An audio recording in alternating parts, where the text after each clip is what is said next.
94.3 FM. This is High Voltage, where we review and analyze the news and also talk about issues affecting us as citizens of Nigeria. Things ranging from politics, education, security, health, and other topical stories making rounds in the country. You can join the conversation this morning by calling into the studio. Send us an SMS, send us a WhatsApp message, call in depending on what's more convenient for you.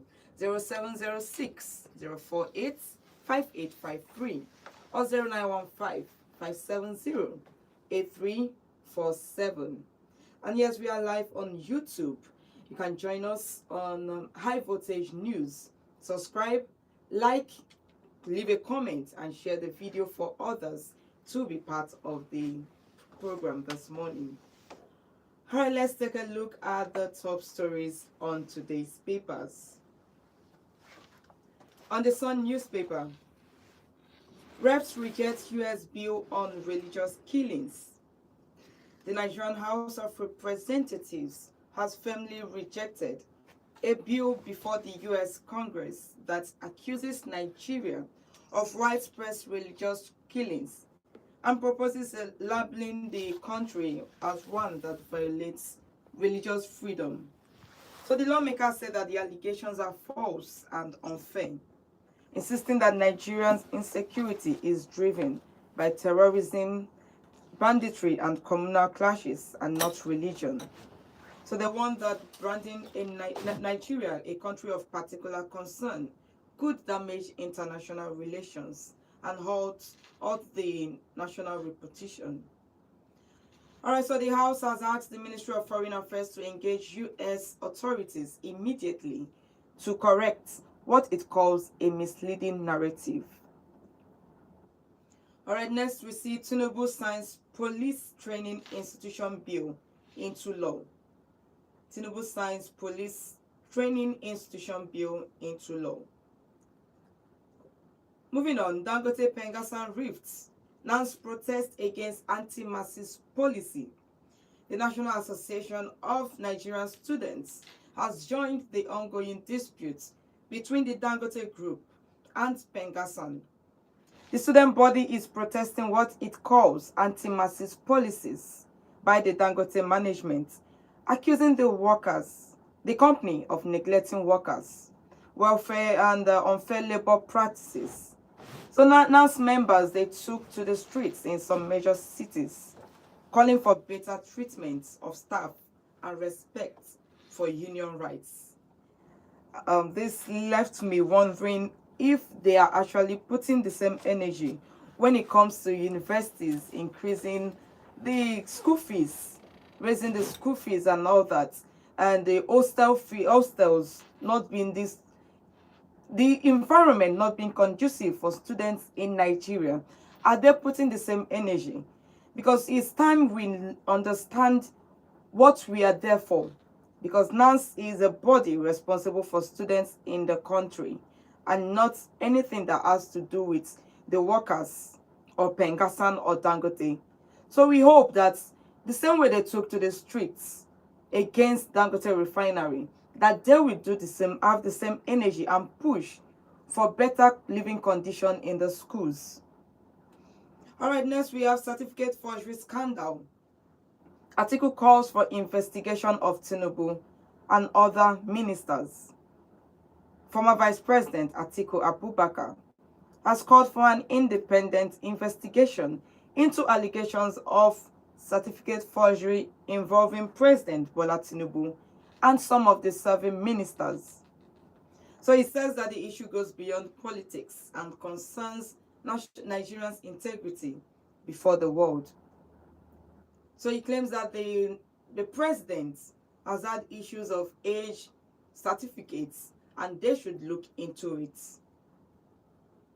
Next, WAEC begins nationwide sensitization on computer-based WASC. WAEC begins nationwide sensitization on computer-based WASC.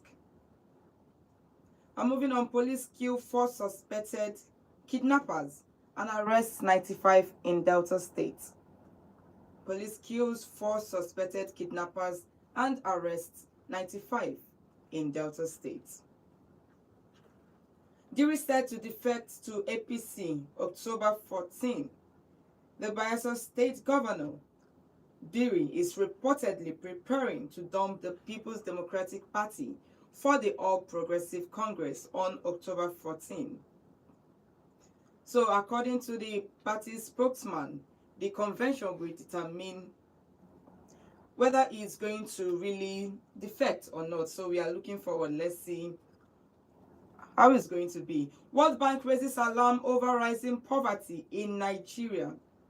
World Bank raises alarm over rising poverty in Nigeria. So the World Bank has once again expressed concerns about the growing level of poverty in Nigeria.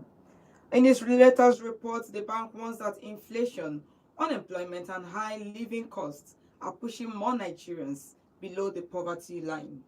We will take a deeper look into this later. All right, moving on to the Punch newspaper. Presidency rejects World Bank poverty report. Presidency rejects World Bank poverty report. Yes, we will go into the details later. Still on the Punch newspaper, opposition slams government as state's IGR soars by 50%. So the opposition parties have criticized both federal and state governments after new data showed that states' internally generated revenue grew by 50% in 1 year. So they argue that despite the rise in revenue, the quality of life and public infrastructure have not improved. So critics accuse governors of mismanaging funds and failing to invest in sectors that directly impact citizens. So economists, however, say that growth in IGR is a good sign that states are becoming less dependent on federal allocations. All right, next we see Nigeria lost $10 billion in Northeast to conflicts. UN says that Nigeria lost $10 billion in Northeast to conflicts. So the report highlights the destruction of infrastructure, the closure of schools, displacement of millions, and collapse of economic activities in Borno State, Adamawa State, and Yobe State. All right, next, still on the Punch newspaper, Dangote Refinery, engineers clash over redeployment. Dangote Refinery and engineers clash over redeployment. So there's a fresh tension at the Dangote Refinery as some Nigerian engineers protest against what they call unfair deployments by management. So the engineers claim the transfers are abrupt and disruptive, while the company insists that the reshuffle is part of its operational restructuring. Remember that they agreed to call back the workers that they sacked, but instead of putting them back in the oil sector, they agreed to put them back into the other sectors in the Dangote company. That's the food sector and other sector aside the oil sector. So the engineers, they are having a clash over this redeployment. Because how will an engineer be working in other sectors aside the oil sector? All right, moving on. Fraud. Interpol arrests wanted Nigeria in Argentina. Interpol arrests wanted Nigeria in Argentina. Labour Party senators shrink to 4 as Shuku joins APC. So the Labour Party has lost another senator as Kelvin Shuku, representing Enugu East, defected to the ruling All Progressive Congress. His defection reduces the